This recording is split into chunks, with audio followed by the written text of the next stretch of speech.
नमस्कार, आदाब, सत श्री अकाल। मैं आपका दोस्त विशाल। आज बात एक सीरियस टॉपिक पे। आज है वो टॉपिक है वक्फ वक्फ संपत्ति के बारे में। 2025 का ये सबसे हॉट टॉपिक रहा है। इसको लेकर के हमारा देश लगभग दो भागों में बटा हुआ आज दिख रहा है।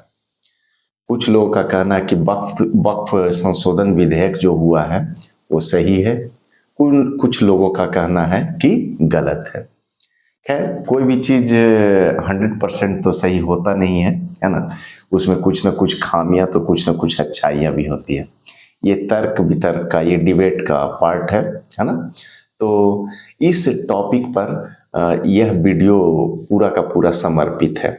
और ये पूरा जो है तैयार किया गया, इसका कंटेंट द हिंदू न्यूज़पेपर और लोकसभा राज्यसभा का जो डिबेट हुआ है उस पर और प्लस बहुत सारे एक्सपर्टीज के आर्टिकल्स पर ये तैयार किया हुआ वीडियो है।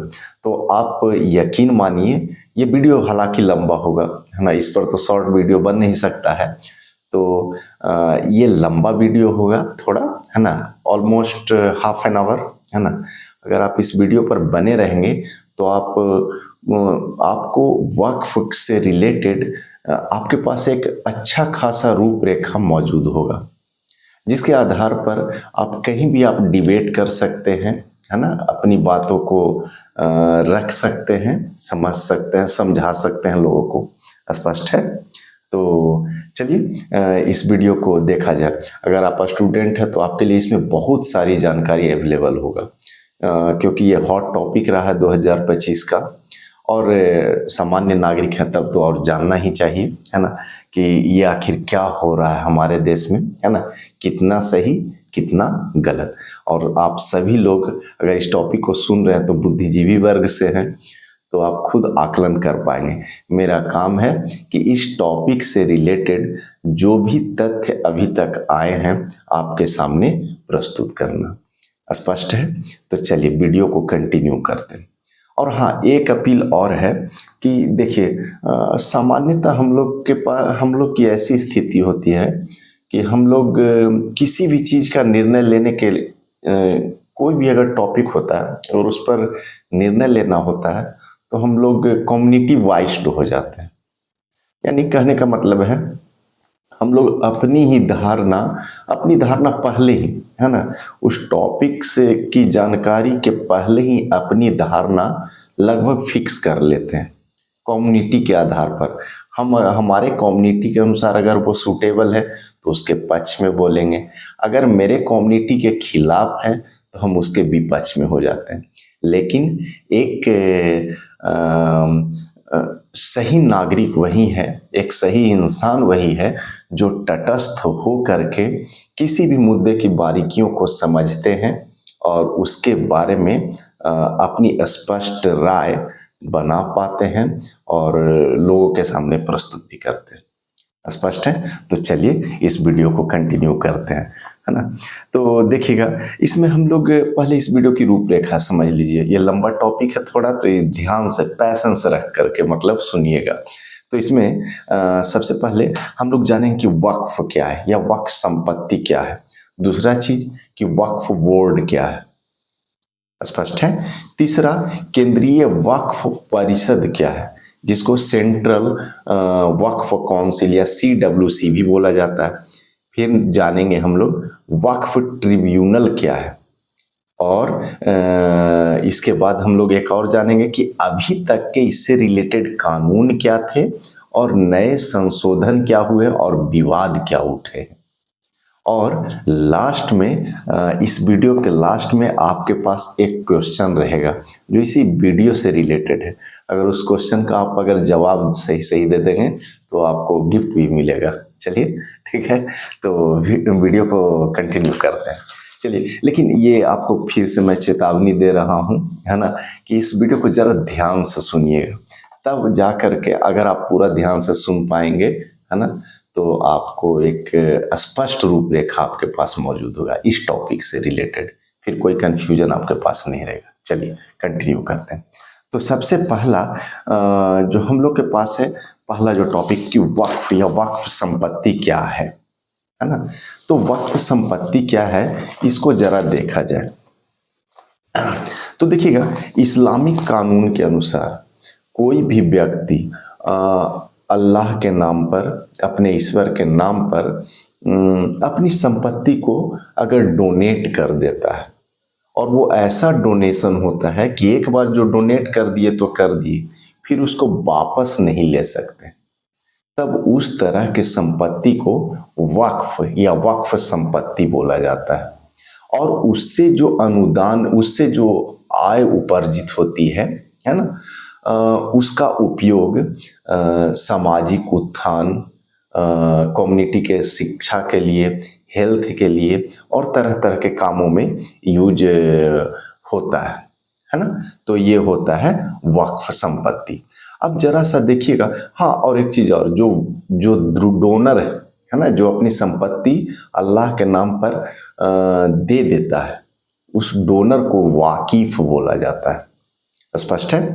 अब देखिएगा, बड़ा दिलचस्प एक आंकड़ा है कि अब आपको लग रहा हो कि वक्फ संपत्ति आज पूरे हमारे भारत देश में कितना है ना, और ये पूरे दुनिया में इस्लामिक कंट्री जहां जहां है इस्लाम, है ना, उनमें ये है, प्रचलित है। ऐसा नहीं है कि केवल मेरे ही देश में, भारत में, है ना। तो हमारे देश में जो है, इसका जो डेटा है बड़ा दिलचस्प है। आपको जान करके इसका डेटा आपके पैर तले जमीन खिसक जाएगी। इनका जो है संपत्ति 9.4 लाख एकड़ में फैली हुई है, जिसका एस्टिमेटेड वैल्यू जो है 1.2 लाख करोड़ है। अब सोच लीजिए, ये जो संपत्ति जो फैली हुई है जमीन, सबसे नंबर 1 रेलवे और दूसरा रक्षा मंत्रालय भारत सरकार के बाद तीसरे नंबर पर ये वक्फ संपत्ति का जो है डेटा है। यानी इतना सारा जमीन रेलवे, रक्षा मंत्रालय के बाद तीसरा नंबर पर वक्फ संपत्ति के रूप में है। स्पष्ट है ना। तो बहुत बड़ा संपत्ति है वक्फ के पास। और ये सोच लीजिए कि दुनिया में किसी और वक्फ बोर्ड के पास इतना बड़ा संपत्ति नहीं है जितना कि हमारे भारत देश के वक्फ बोर्ड के पास है। चलिए, अब उसके बाद आता है दूसरा टॉपिक कि अब इतनी बड़ी संपत्ति है तो इसका मैनेजमेंट के लिए कुछ तो कुछ चाहिए, है ना। तो इसके मैनेजमेंट के लिए प्रत्येक राज्य सरकार, है ना, एक वक्फ बोर्ड का निर्माण किए, है ना। तो वक्फ बोर्ड का निर्माण किया जाता है, यानी ये राज्य स्तर पर एक वैधानिक इकाई है जिसका काम जो है वक्फ संपत्तियों का निर्धारण करना, फिर उसका सुरक्षा करना, उसका मैनेजमेंट करना और उसका सदुपयोग करना, उससे जो उपार्जित धन है उसका सदुपयोग करना। मीन्स ये पूरा का पूरा वक्फ संपत्ति को कंट्रोल करने का एक बोर्ड है, जो राज्य के प्रत्येक राज्य में एक एक बोर्ड का निर्माण किया गया है। फिलहाल हमारे देश में टोटल 30 वक्फ बोर्ड काम कर रही है। और जो वक्फ बोर्ड है, 2 तरह का वक्फ बोर्ड अभी काम कर रही है, सुन्नी वक्फ बोर्ड और शिया वक्फ बोर्ड। स्पष्ट है। तो दूसरा टॉपिक क्लियर हुआ। ये सब टॉपिक आपको ध्यान देना है क्योंकि ये समझने में आपको आसान होगा पूरा जब इसका जब हम लोग बात करेंगे। नेक्स्ट आता है CWC, यानी सेंट्रल वक्फ काउंसिल, केंद्रीय वक्फ परिषद। ये देखिएगा, ये भारत सरकार के अल्पसंख्यक मंत्रालय के अंतर्गत, प्रशासनिक नियंत्रण के अंतर्गत एक वैधानिक निकाय है जिसकी स्थापना 1964 ईस्वी में हुई थी। और इसका काम जो है सलाहकार निकाय के रूप में, ये केंद्र सरकार को सलाह देने का काम करती है। और किस चीज़ से रिलेटेड, तो राज्य वक्फ बोर्ड के कामकाज, है ना, और उसमें क्या सुधार किया जा सकता है, क्या क्या उपाय किया जा सकता है, इससे रिलेटेड सलाह देने का काम केंद्र सरकार को करती है। और केंद्र सरकार उस अनुरूप कुछ काम करती है। नेक्स्ट टॉपिक वक्फ ट्रिब्यूनल। अब देखिए इतना बड़ा संपत्ति है तो इसमें कुछ न कुछ तो प्रॉब्लम आता ही रहेगा, कुछ न कुछ विवाद होते रहेंगे इन संपत्तियों के मामले में, है ना। तो इन सबों का समस्याओं का समाधान करने के लिए एक न्यायिक इकाई का गठन किया गया है जिसका नाम है वक्फ ट्रिब्यूनल। अब बड़ा दिलचस्प है ये कोर्ट कि वक्फ ट्रिब्यूनल जो निर्माण किया गया है और इसका फैसला अंतिम फैसला माना जाता था, जो अब चेंज कर दिया गया है ना। तो अभी तक हम लोग समझ रहे हैं कि इसको चेंज नहीं किया जा सकता था, इसको सामान्य स्थिति में हाई कोर्ट में चैलेंज नहीं कर सकते थे। जो ट्रिब्यूनल ने फैसला सुना दिया सो सुना दिया, अब उसके बाद कोई उपाय नहीं रहता था। चलिए अब इसके बाद आता है नेक्स्ट जो टॉपिक है अभी तक के कानून, कौन कौन से कानून वक्फ से रिलेटेड अभी तक हमारे देश में बन चुके हैं। तो एक एक करके सुनते चलिएगा।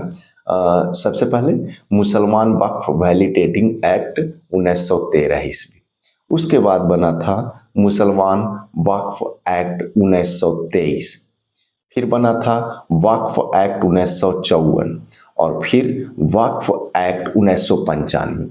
अब आप ये समझ लीजिएगा कि ये वक्फ एक्ट 1955 यही प्रिंसिपल एक्ट है जो अभी तक फिलहाल काम कर रही है, और जो ये संशोधन भी किया गया है 2025 में, है ना, इसी 1995 के वक्फ एक्ट में किया गया है संशोधन, है ना। ये संशोधन बिल है ना, ठीक है। आगे और स्पष्ट होगा, इसके बारे में हम लोग बात करेंगे। तो इसी कानून में यही प्रिंसिपल एक्ट है, यही मुख्य कानून है जो अभी तक ये संशोधित करके फिर से ये बना है। बात करेंगे इसके बारे में। अब देखिएगा 1995 के बाद देखा गया कि एक बहुत ही फेमस मुसलमान कम्युनिटी के लिए, मुस्लिम कम्युनिटी के लिए एक आयोग का गठन किया गया था जिसका नाम था सच्चर कमेटी, है ना। एक कमेटी का गठन किया गया था सच्चर कमेटी, जिसके अध्यक्ष थे राजेंद्र सच्चर जी, जस्टिस राजेंद्र सच्चर जी। और ये 2005 में इसका गठन किया गया था और 2006 में इस कमेटी ने अपना रिपोर्ट सबमिट किया था केंद्र सरकार को। स्पष्ट है, सच्चर कमेटी का जो गठन किया गया था मुस्लिम कम्युनिटी के सामाजिक, आर्थिक और शैक्षणिक स्थिति का आकलन करने के लिए किया गया था कि किस प्रकार मुस्लिम समाज विकास के, समाज के मुख्य धारा में आ सके, वो विकसित हो सके, उनमें जो पिछड़ेपन को कैसे दूर किया जाए, इसके लिए सच्चर कमेटी का गठन किया गया था। अब जरा सा देखेंगे जो सच्चर कमेटी का रिपोर्ट आया था, बहुत लंबा चौड़ा रिपोर्ट आया था, तो उसमें एक जो रिपोर्ट था, है ना, वक्फ से भी रिलेटेड सच्चर कमेटी का सिफारिश भी था। उसमें बोला गया था कि जो लिखा गया था कि ये वक्फ बोर्ड का जो काम जो है ना, उसमें भारी अनियमितता को ये दर्शाया गया था कि, और प्लस करप्शन का भी मतलब तरफ इशारा था इस कमेटी का कि अगर इसका सही से सदुपयोग किया जाए तो मुस्लिम समाज के, समुदाय के विकसित करने से कोई नहीं रोक सकता। तो उसमें एक ये भी था, ठीक है। तो सच्चर कमेटी की सिफारिश भी इस समय आई थी 2006 के बाद, 2006 के टाइम में। उसी के बाद 2011 में शाश्वत समिति का रिपोर्ट भी आया था, और शाश्वत समिति का रिपोर्ट ने ये बताया था, बड़ा चौंकाने वाला ये तथ्य दिया था कि 1.2 लाख करोड़ का संपत्ति है जिसका एनुअल रिटर्न 12,000 करोड़ होना चाहिए था, 12,000 करोड़ रुपया, लेकिन रिटर्न कितना रहा है, केवल और केवल 163 करोड़। यानी शाश्वत कमेटी का जो रिपोर्ट था वो भी इशारा कर रहा था कि कहीं न कहीं गड़बड़ी है ना। तो इन सभी रिपोर्ट्स के आधार पर किया गया कि 2013 में फिर से अमेंडमेंट किया गया, है ना, जिसको बोला गया वक्फ अमेंडमेंट एक्ट 2013। जब ये हो गया, लेकिन फिर भी देखा गया कि उचित सुधार नहीं हुआ, जो सुधार होना चाहिए था वो सुधार नहीं हो पाया, है ना। तो अब जरा देखिएगा, अब उसके बाद क्या हुआ कि जब ये सरकार, है ना, ये गवर्नमेंट अभी जो फिलहाल है बीजेपी की गवर्नमेंट, एनडीए गवर्नमेंट, इन्होंने वक्फ अमेंडमेंट बिल 2024 लाया। 8 अगस्त 2024 को, डेट ध्यान दीजिएगा, 8 अगस्त 2024 को लोकसभा में लेकर के लाया आया, जिसका नाम था वक्फ अमेंडमेंट बिल 2024। यानी कोशिश 2024 में की गई थी इस गवर्नमेंट के द्वारा, और उसी के साथ साथ मुसलमान वक्फ एक्ट 1923 को रद्द करने के लिए भी बिल लाया गया। लेकिन हुआ क्या, हंगामा इतना जोर बरपा लोकसभा में कि सरकार को बैकफुट पर जाना पड़ा। तब लेकिन सरकार तो मनसा बनाए हुई थी, तो बैकफुट पर जाना पड़ा। तब सरकार ने गवर्नमेंट जो है जेपीसी पर आकर के ये बात मैनेज हुआ, यानी ज्वाइंट पार्लियामेंट्री कमेटी। अब ज्वाइंट पार्लियामेंट्री कमेटी क्या होता है, इस बात को समझिएगा। यानी देश की सभी पॉलिटिकल पार्टी से प्रतिनिधि आएंगे और अपनी अपनी राय रखेंगे। तो हुआ, बात आगे बढ़ा। तो जेपीसी की अध्यक्षता जो किए बीजेपी के सांसद है जगदम्बिका पाल जी, है ना, उन्होंने किया, और 31 सदस्यीय टीम बनी। और जेपीसी जो है इसने 25 रिकमेंडेशन केंद्र सरकार को भेजा, और वही फिर 30 जनवरी 2025 को ये अपना सबमिट किया रिपोर्ट केंद्र सरकार को। ठीक है, 30 जनवरी 2025 को अपना ये रिपोर्ट ज्वाइंट पार्लियामेंट्री कमेटी है जो रिपोर्ट सबमिट करती है। और फिर सरकार जो है वक्फ अमेंडमेंट बिल 2025 के रूप में लोकसभा में और राज्यसभा में लाई। ठीक है, काफी बहस हुई, है ना, रात रात तक बहस चलते रहा, जैसा कि आप लोगों ने सुना भी होगा, देखा भी होगा न्यूज में भी। 3 अप्रैल 2025 को लोकसभा से ये पास हो गया। अगले दिन 4 अप्रैल 2025 को राज्यसभा से भी ये पास हो गया। अब उसके बाद 5 अप्रैल 2025 को प्रेसिडेंट श्रीमती द्रौपदी मुर्मू जी ने अपना मतलब हस्ताक्षर उस पर किया, स्वीकार्यता अपनी उस पर जाहिर की, साइन कर दी। और 8 अप्रैल 2025 से ये जो है वक्फ अमेंडमेंट बिल 2025 अब बिल न रह करके एक्ट बन गया, है ना। अब ये लॉ बन गया, कानून बन गया, जो पूरे देश में लागू हो गया 8 अप्रैल 2025 से। तो अब जो है ये वक्फ एक्ट, है ना, वक्फ अमेंडमेंट एक्ट 2025 है। अच्छा, इसका दूसरा नाम भी रखा गया है उम्मीद, है ना। इसका फुल फॉर्म है United Waqf management empowerment efficiency and development act 1995। ध्यान देंगे, 1995 के ही एक्ट में सुधार किया गया है, जैसा कि आपको पहले भी बता चुके हैं। ठीक है, तो इसको शॉर्ट में उम्मीद प्रोनाउंसिएट भी किया जाता है, स्पष्ट है। अब उम्मीद है कि यहाँ तक आप काफी कंफ्यूज्ड हो गए होंगे, है ना। खैर कोई बात नहीं, कंफ्यूजन का कोई बात नहीं है, थोड़ा सा आप फिर से इस वीडियो को देखिएगा, है ना, तो और स्पष्ट हो जाएगा, है ना। अब देखते हैं कि इसके बाद क्या होता है। तो इसके बाद अब हम लोग देखते हैं, ये अभी आपको रूपरेखा बताए, है ना, पहले भी बता चुके हैं कि वीडियो लंबा होगा, लेकिन धैर्य रखिएगा, है ना। तो अब देखिए, अब इसके बाद है कि अब क्या क्या सुधार किए गए, स्पष्ट है? क्या क्या सुधार किए गए हैं, क्या इंट्रोड्यूस किया गया है और क्या उससे रिलेटेड विवाद हुआ है, इसको अब थोड़ा सा नट सेल में देखेंगे, है ना। घबराना नहीं है, नट सेल में देखेंगे। अभी तक हम लोग क्या क्या बात किए हैं?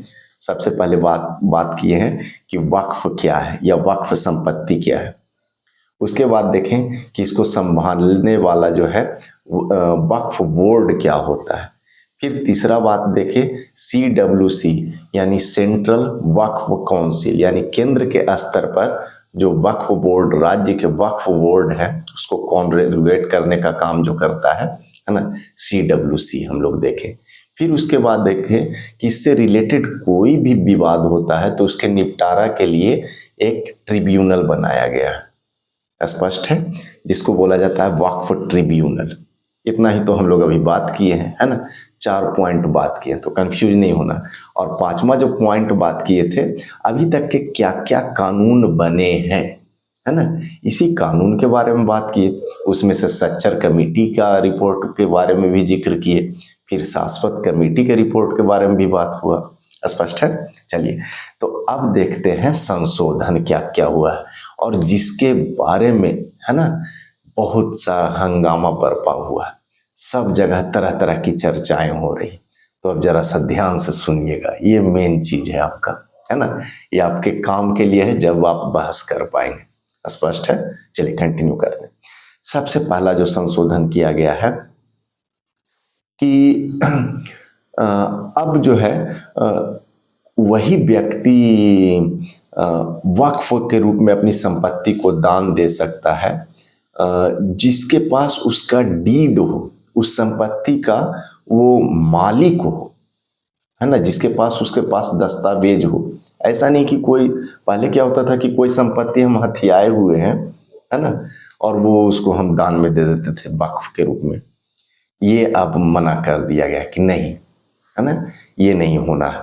अब आपके पास जब तक बजाबते दस्तावेज रहेगा तभी आप उसको वक्फ के रूप में समर्पित कर सकते हैं, दान दे सकते हैं। दूसरा चीज कि वो पहले जो था एक्ट में, 1995 के एक्ट में, कोई भी व्यक्ति दान दे सकता था, लेकिन अब चेंज कर दिया गया।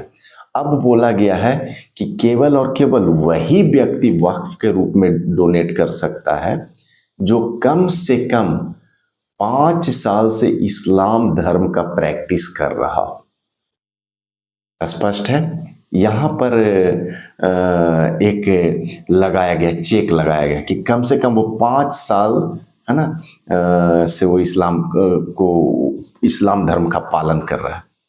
अब देखिए, पहला विवाद यहीं पर उठा है। ये सीधे साधे आर्टिकल 14 का उल्लंघन है। आर्टिकल 14 जो है 14 हम लोग के संविधान में, वो साफ कहता है कि आप किसी भी व्यक्ति के साथ, है ना, धर्म के आधार पर, जाति के आधार पर, ये सब के आधार पर किसी भी कानून का मतलब ये नहीं कर सकते, अप डाउन नहीं कर सकते हैं। मीन्स कानून के सामने सभी लोग बराबर हैं। लेकिन यहाँ पर तो कानून के सामने ये तो प्रॉपर एप्लीकेबल हो नहीं रहा है, यहाँ पर कंडीशन लगा दिया गया, स्पष्ट है, समझ में आ रहा है ना। तो ये पहला ऑब्जेक्शन, और इसी के आधार पर सुप्रीम कोर्ट में केस फाइल भी किया गया, स्पष्ट है। अभी इस पर बात चल रही है, अभी क्या होगा इसका फेट है ना, भविष्य। अभी क्या होगा, जब जैसा होगा आपके सामने वो भी प्रस्तुत करेंगे। चलिए नेक्स्ट, दूसरा अब जो है वक्फ मतलब अपनी पत्नी का संपत्ति अब आप वक्फ के रूप में डोनेट नहीं कर सकते। पहले होता था क्या कि पत्नी का भी संपत्ति वो सब मिला जुला करके, अगर कोई उत्तराधिकारी नहीं भी है तो पूरा संपत्ति दे देता था, मतलब वक्फ के रूप में डोनेट भी कर दिया जाता था। लेकिन अब इस पर चेक किया गया कि नहीं, अगर महिला उत्तराधिकारी हैं, है ना, तो उनकी संपत्ति को आप नहीं दे सकते हैं वक्फ के रूप में। तीसरा, वक्फ वाई यूजर, ये बहुत ही इंपॉर्टेंट है, सबसे ज्यादा विवाद इसी पर हो रहा है।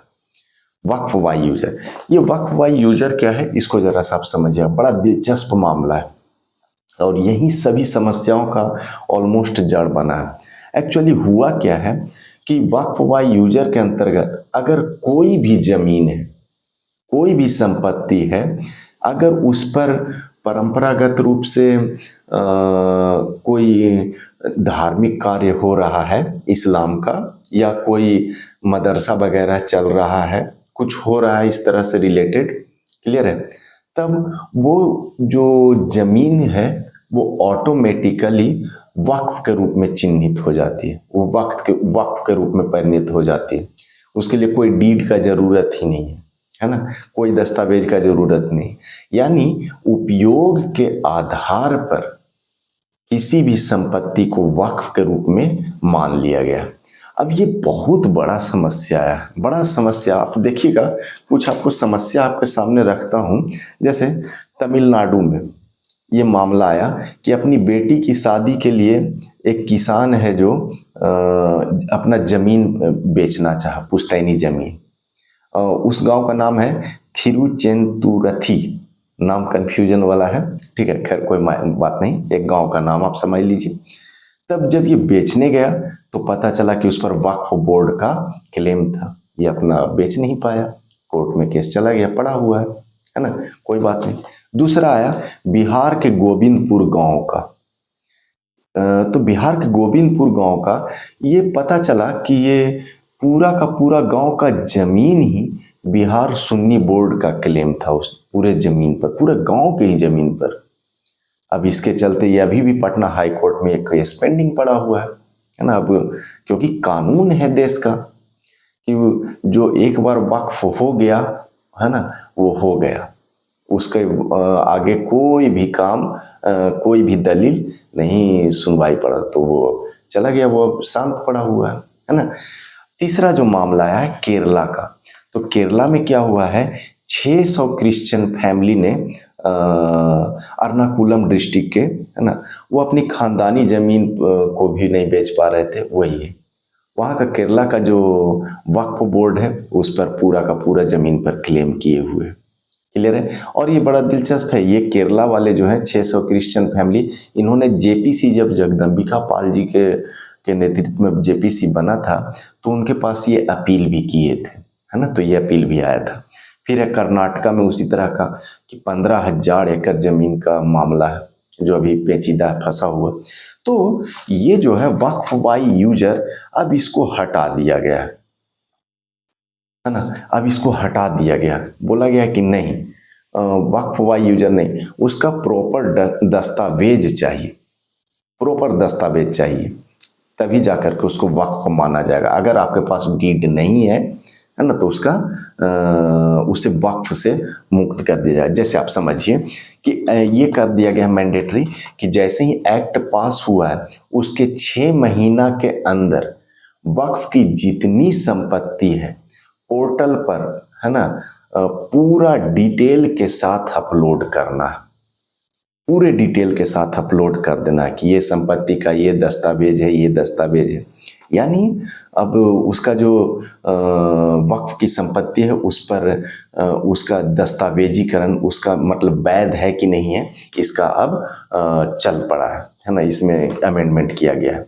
अब देखिएगा, इतना ही नहीं किया गया, अगर कोई भी व्यक्ति क्लेम करता है कि ये फला जमीन जिस पर क्लेम किए हुए हैं ये एक्चुअली सरकारी जमीन है, तब अब क्या होंगे कि वहां के डीएम इसको वेरीफाई करेंगे इस क्लेम का, और अगर वो वेरिफिकेशन में अगर वो पाते हैं कि ये सही में सरकारी जमीन है ना, तब उसको रेवेन्यू रिकॉर्ड को करेक्ट करेंगे डीएम, है ना, और इसका रिपोर्ट है जो स्टेट गवर्नमेंट को सबमिट करेंगे, और स्टेट गवर्नमेंट जो है फिर अपने वक्फ बोर्ड को डायरेक्शन देगी कि अपने रिकॉर्ड को अपडेट कीजिए, है ना, ये आपकी संपत्ति नहीं है, ये सरकार की संपत्ति है। तो ये किया गया, इस पर भी बहुत विवाद हो रहा है। चलिए, अब नेक्स्ट जो किया गया है CWC, यानी केंद्रीय सेंट्रल वक्फ काउंसिल। अब ये देखिएगा, इसमें क्या किया गया है कि ये जो काउंसिल है, इसमें 2 नॉन मुस्लिम मेंबर को अब लाया गया है। पहले ऐसा नहीं था, मैंडेटरी कर दिया गया कि 2 नॉन मुस्लिम मेंबर इसमें आएंगे। अब इस पे विवाद हो रहा है। मुस्लिम समाज का कहना है कि क्यों आपके बोर्ड जितने भी हैं तो उसमें तो हाँ गैर हिंदू या गैर जो क्रिश्चियन जो भी हैं, है ना, उनसे मतलब उनको तो नहीं लाया गया है ना, लेकिन आप हमारे मामलों में क्यों लाए, गैर मुस्लिम को क्यों लाकर लाए। CWC में 2 गैर मुस्लिम को लाया गया, उसी तरह वक्फ बोर्ड में 2 गैर मुस्लिम को मेंबर बनाया गया, इसका भी हंगामा बरपा हुआ है। इसके अलावा और भी सुधार किया गया है कि CWC में एक अच्छा चीज किया गया है कि जो मुस्लिम मेंबर होंगे उसमें कम से कम 2 मुस्लिम महिला जरूर होनी चाहिए, मीन्स 2 महिला मेंबर होने चाहिए। और सेम वक्फ बोर्ड में भी किया गया है कि 2 मुस्लिम महिला जरूर होने चाहिए। स्पष्ट है ना। तो ये हो गया। और इसके बाद अब जो है अभी तक हमारे देश में शिया और सुन्नी के लिए अलग अलग वक्फ बोर्ड है, लेकिन अब बोला गया है कि अब आगा खानी वक्फ बोर्ड है ना, और जो बोहरा है ना, और भी जो पिछड़े हैं मुस्लिम में है ना, उनके लिए अलग अलग वक्फ बोर्ड की अनुमति दी गई है कि इसका भी निर्माण किया जाएगा। उसके बाद ट्रिब्यूनल में 3 मेंबर है ना इसमें किया गया है। तो अब जो इसमें ट्रिब्यूनल में चेंज किया गया है कि जो इसके चेयरमैन होंगे, इसके एक डिस्ट्रिक्ट जज जो होंगे ना उस लेवल के जो हैं या रह चुके हैं वो इसके चेयरमैन होंगे।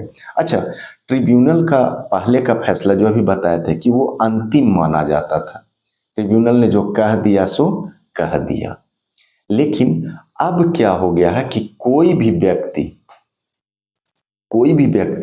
ट्रिब्यूनल के फैसले के खिलाफ 90 दिन के भीतर हाई कोर्ट में अपील कर सकता है, पहले यह व्यवस्था नहीं थी। स्पष्ट है ना।